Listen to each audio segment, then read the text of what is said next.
So one of my favorite thing about Selkirk is how serious you take your marketing. I mean, whenever I am on an Instagram, social media, all I see is Selkirk all over my page, and I love it. So I really like the stuff that you guys do. I love the owners, all the people on the team. They're great, and they make great products and great paddles. So when I tried the Invicta paddle, I just fell in love with it, and I was like, this might be it. So I will be using the Selkirk Invicta Power Air because it has great spin, great power, and you can still manage to have really good feel for it. So I really like that paddle, and I'm looking forward to be playing with that one. I like the way it looks. I think it's cool. Every time I see somebody playing with it, I'm like, Selkirk, they have the coolest paddle on the market. I mean, you always come out with new colors too. I like the little hole. I do think it does make a difference at the net. It feels a little bit faster too with my hands. But I do like the look of it, yeah, a lot. I grew up playing a lot of sports. I'm a huge hockey fan, and just being able, to say that I'm Canadian, it's awesome because whenever I go play in different tournaments, I have the support of Canadian people. I live in Florida, currently live in Florida, and there are a lot of French Canadians there, and it's just awesome to be playing for a nation where pickleball is only growing, and it's huge in the United States, but I would say in Canada it's really growing right now, and it's amazing to see Canadians and French Canadians to come up to me and they say, hey, go Canada. I'm like, yeah, I'm playing for you guys. It's awesome. So I started playing tennis at the age of 4, and I remember I don't remember, my mom told me that I used to go, my mom and my cousin, they used to play just for fun tennis, and I would just go and watch, and I kind of look interested in the sport. So I asked my mom, I said, or she could tell that I was interested in trying it out, so she signed me up for some classes. So I started playing tennis at the age of 4, and then that was more like during the winter, and at the indoor courts, and over the weekends I used to ski as well, and in the summer I would play both tennis and a little bit of baseball and softball.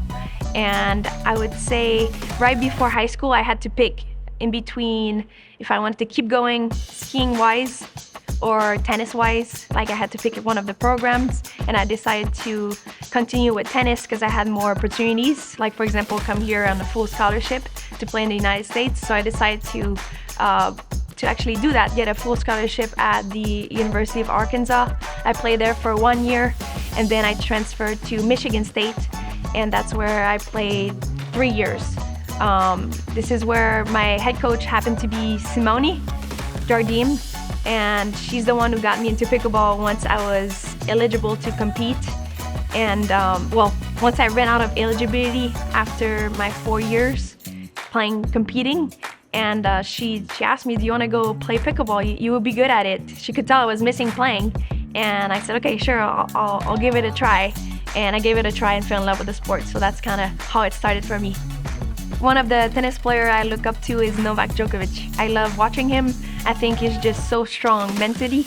I just really enjoy watching him, and I know he's super serious on court, but also whenever he's off court, you can see like he's always making people laugh, and I love that about him.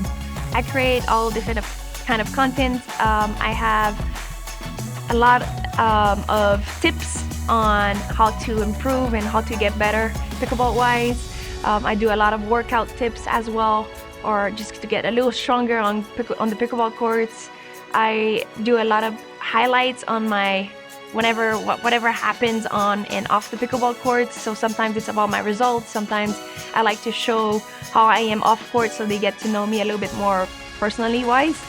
And I just like to show that, I'm just like anybody else. I'm not just a pickleball. I am a pickleball star, but I'm not, I'm just like anybody else. Yes, I love teaching pickleball. I think one of my favorite things about teaching pickleball is the fact that I get to see beautiful places and teach amazing people. And it's kind of cool because we always kind of keep in touch after clinics and camps, and sometimes it's just exciting to see how excited they get when you just change a little something about their game, and they're just so excited about it. And then a few weeks later you hear back from them and you're like, wow, you really made a change in my game, and that just means a lot to me. I love pickleball because it's such a quick, fast-paced game. It's friendly, it's on a smaller court, you're super close to the 3 other people you play with, and I just love competing. I'm just so happy to be able to compete again and play pickleball. I would say my top pickleball memory was back in 2021 when I won my first major title in women's doubles with Callie Smith. I was just so happy. I had been working really hard, and it was really rewarding to see myself get the title, my first title. And it kind of was a breakthrough moment for me. One of my goals is to stay as healthy as long as possible. We recently invested a little bit more time into finding a performance trainer. So I have a performance trainer that travels with me on the road, and it's a huge help because I want to keep playing as long as possible. One of my goal is to play as long as possible and to stay in the top 3 as long as possible, women's doubles, mixed doubles, and singles wise.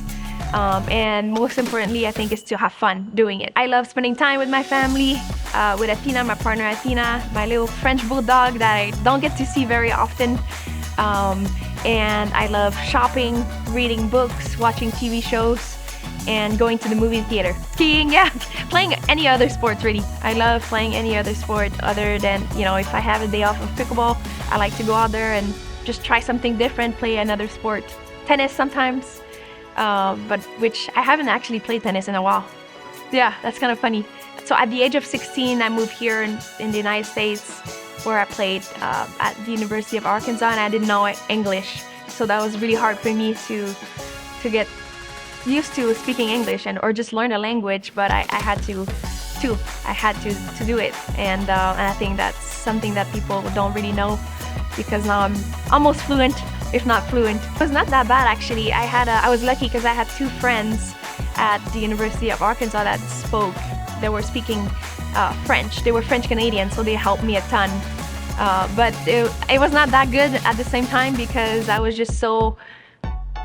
just spend a lot of time with them and just speaking French instead of speaking English. So yeah, it took a little bit longer than usual, I think, I would say, for other people to learn the language. But when I transferred to Michigan State, that's when I really had to learn, because I had nobody to talk to in French with. So yeah, just on a typical day when I'm at home, and I like to, as soon as I get up, I like to go get my workout done. And then when I come back home, I get my little coffee, breakfast, then I get ready to go play some pickleball. Usually I practice for about 2 to 3 hours. And then I like to spend time with family after, or just kind of watch TV and chill for the rest of my day. And that's kind of what my typical day looks like. Early morning workout and then practice in the afternoon. I would say for someone who just started playing pickleball, would be to drill more than they actually play. You can improve a lot quicker by drilling instead of just playing with a foursome. It just takes a little bit longer. So I would highly encourage people to drill more than they actually play. So I would say one of my thing when I translated from playing tennis to pickleball, what was very hard for me was the soft game. At first, I was really used to, I could drive easily, I could serve really well, return very well, but the soft game behind the kitchen line was much harder. It was harder for me to get used to it. So I would say for a lot of tennis players coming into the game, I would say to spend a lot of time behind that kitchen line and develop your soft game. For 2023, one of my goals would be to get a second Triple Crown to my career. I was able to get my first one this year, so I would love to add another one. And I would love to keep my elite level, stay maybe in the top 2 all year long. That would be one of my goals.